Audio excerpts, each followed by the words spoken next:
Everyone, কেমন আছো সবাই? আশা করি সবাই ভালো আছো আর আমিও খুব ভালো আছি। তো চলে আসছি আমি আরেকটা নতুন ব্লগ নিয়ে। তো সেটাই তোমাদেরকে শেয়ার করব। আর আজকে হচ্ছে রথযাত্রা। তো আমার তরফ থেকে সবাইকে রথযাত্রার শুভকামনা রইলো। তো আজকে রথযাত্রার উপলক্ষেই আমাদের এখানটা ছোট করে একটা মেলা হচ্ছে। তো সেটাই তোমাদেরকে শেয়ার করব। তো চলো আমি এখন একটু রেডি হয়ে নেব তাড়াতাড়ি করে। তো গাইস এখানটায় আমি রেডি হয়ে গেছি, দেখো ফাইনালি আমার। তো এখনও মানে মুখে সেরকম কিছু দেওয়া হয়নি, জাস্ট আমি ড্রেসটাই পরলাম। তো স্কিনটা দেখো এখনও সে কালুয়া হয়ে রয়েছে, তো কিছু দেবো এখনও। আর বাই দেবে আমি এমনিতেও সেরকম কিছু একটা দিই না। তো দেখো গাইস এখানটা আমি জাস্ট এখানটায় আমি একটা কি দিচ্ছি, এটা কি দিচ্ছি ভুলে গেছি গাইস, নামটা দেখতে হবে আবার। তো গাইস সেখানটা আমি হালকা করে কাজল পরে নিচ্ছি। তো কাজল পরলে এমনি চোখগুলো অনেক সুন্দর লাগে, তার জন্য আমি হালকা করে কাজল পরে নিচ্ছি গাইস। তো কাজল পরে তাড়াতাড়ি করে রেডি হতে হবে, কারণ সবাই আমার জন্য দাঁড়িয়ে আছে। তারপরে আমি হালকা করে একটু লিপস্টিক দেবো। তো গাইস লিপস্টিক ছাড়া তো একদম যাওয়া অসম্পূর্ণ ব্যাপার। গাইস সেদিন আমার মাথায় হচ্ছে মাথা ধুয়েছিলাম, তার জন্য মাথা চিরুনি করে নিলাম। তো তাড়াতাড়ি করতে হবে। আর গাইস সে কখন সকালে স্নান করেছি, আর মাথা তো আমি চিরুনি করিনি, যাওয়ার টাইমেই তাড়াহুড়া করে করছি। আর চুলে মনে হয় একদম পুরো জট হয়ে গেছে গাইস, তার জন্য এত জোরে জোরে মানে ইসে করতেছি। মাথায় চিরুনি করার পর গাইস আমি এখানটায় টিপ পরে নিলাম। টিপ ছাড়া একদম পুরো অসম্পূর্ণ। তো টিপ পরলে আমার পুরো ফাইনাল লুকটা রেডি হয়ে যাবে গাইস, আমি একদম রেডি হয়ে যাব। তো টিপ পরে আমাকে কেমন লাগছে গাইস তোমরা একটু কমেন্টে জানিও। আমি জানি তোমরা কমেন্টে জানাবে না, তারপরেও বলছি গাইস আমাকে কেমন লাগছে একটু বলো। তো গাইস এখান থেকে আমি বাড়ি থেকে বেরিয়ে পড়লাম। আর এত বৃষ্টি হয়েছিল না বিকেলের দিকে। তো দেখো রাস্তাঘাটের অবস্থা গাইস, আমার আর কিছু বলার নাই, একদম মুখের ভাষা হারিয়ে ফেলছে। তারপরে হচ্ছে গাইস রাস্তা দিয়ে যাওয়ার মানে এত দেরি হয়ে গেছে যে এত দূর দিয়ে ঘুরে ঘুরে যাওয়ার টাইম নেই, তাই মাঠ দিয়ে শর্টকাট চলে যাচ্ছি। আর কিছু নেই, আমি প্রচুর লেট হয়ে গেছে গাইস, সবাই সামনে সামনে চলে গেছে। আর আমার ভীষণ আজীব লাগছিল, কারণ পায়ের অবস্থা দেখার যোগ্য ছিল না গাইস। আর এমনিতেও আমি অনেক লেট, তার জন্য আরও ভাবছি অত ধীরে ধীরে যাই লাভ নাই, তো একটু জোরে জোরে হাঁটি। আর দেখো দেখো সবাই চলে যাচ্ছে, আর এদিকে আমার পায়ের অবস্থা ভালো না, তাই এখানটা পা ধুয়ে নিলাম হালকা করে।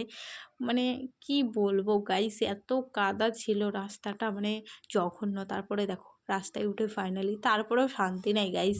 পাকা রাস্তা হলেও কি হবে, মাঝখানে জল জমে রয়েছে। তো সবাই আমরা গল্প করতে করতে যাচ্ছি। আর এইদিকে দেখো বৃষ্টির কারণে শালার বৃষ্টি হওয়ার আর টাইম পায় না, তাও মেলা ছাড়বো না গাইস, মেলায় তো গিয়েই ছাড়বো। তো দেখো যাই মানে বৃষ্টি যতই হোক, ছাতা নিয়ে গেছিলাম যে বৃষ্টি হলেও ছাতা তলে ঢুকে যাব সবাই মিলে।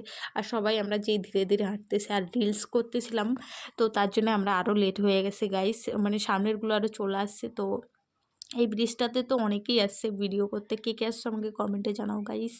তো আমরা হাঁটতে হাঁটতে মেলার অনেক কাছেই চলে আসছি। তো গাইস আমাদের বাড়ি থেকে বেশি দূর না মেলা, তাই আমরা হেঁটে হেঁটেই আসছি।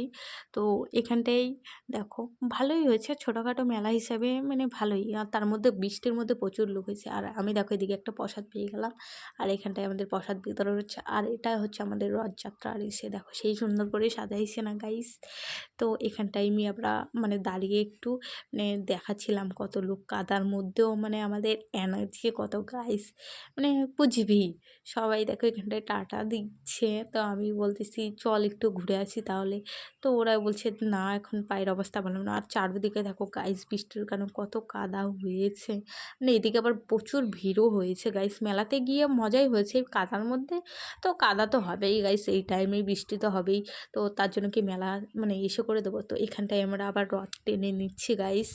তো মেলা তো বছর একটাই আসে, তো তার জন্য কি আবার মানে বৃষ্টির জন্য ছেড়ে দেবো, তার জন্য আর অত ইসে করিনি। ওই বৃষ্টি হোক আর যাই হোক মেলায় যাব মানে যাব। তো এখানটা আবার দেখো লোক কত, মানে জায়গায় যে পাচ্ছি না রথ টানার জন্য, তাও কষ্টে মষ্টে টেনে নিলাম। আর আমরা হচ্ছে বেশি দূর যাইনি, কারণ অনেক দূর যাচ্ছিলো এটা। তো আমাদের বাড়ি ফিরতে হবে আবার তাড়াতাড়ি।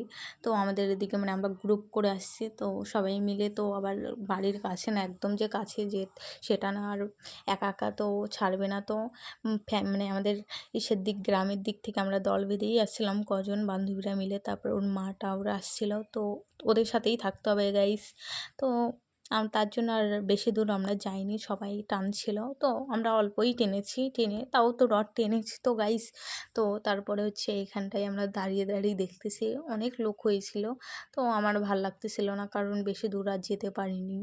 অল্পই টেনেছি। তারপরে হচ্ছে এদিকে আমরা মোমোর দোকানে চলে আসছি। আর গাইস একটা দোকান, তাতেই ভাই এত ভিড় হয়েছে কিছু বলার না। অনেকক্ষণ পর দাঁড়িয়ে তারপরে পেলাম। আর এদিকে তো মোমো খেতে, খেতে আমার বাটিটাই ফুটো হয়ে গেছে, শলা ইসে দিয়েছে। তারপরে এদিকে আবার ফুচকো খেয়ে নিলাম ফাইনালি, কারণ ফুচকাটা এত টেস্টি, আর মেলায় গিয়ে যদি ফুচকা না খাই তাহলে আমার মেলায় যাওয়াই বৃথা। তো এইখানটায় আমি আবার ফুচকা খেয়ে নিলাম। এদিকে সন্ধ্যা হয়ে গেছে, ওরা আমার জন্য দাঁড়ায় এসে, আমি বলছি আজকে তো খেয়েই যাবো। তারপরে হচ্ছে আর বাড়ির দিকে হাঁটতেছি, এদিকে দেখো কত অন্ধকার হয়ে গেছে, সবাই হাঁটতেছে। তো আমরা বলছি থাক, আর কি দেরি যখন হয়ে গেছে আর একটু দেরি করেই যাই। আর আমরা যেই ধীরকার মতন হাঁটবো সেটা তো সবাই জানে। তো ফাইনালি গাইস আমি এখন বাড়িতে চলে আসছি।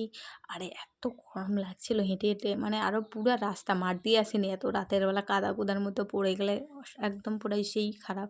আর দেখো গরমে থোবড়ার অবস্থা কি হয়ে গেছে, মানে কিছু বলারই নেই। কিন্তু বাট মেলাতে ভালোই এনজয় হয়েছে, একদম কাদার মধ্যেও ভালোই। জামা প্যান্টের অবস্থা ভালো না, প্যান্টের অবস্থা তো বলার ধারণাই নেই, একদম নিচে তো কি বলবো। তো আমি ফ্যানের নিচে এসে বসে গেছি। তো কার কেমন গেল রথযাত্রা আমাকে একটু কমেন্টে জানাও। আমারটা তো মোটামুটি ভালোই গেছে, মোটামুটি না গাইজ ভালোই গেছে একদম।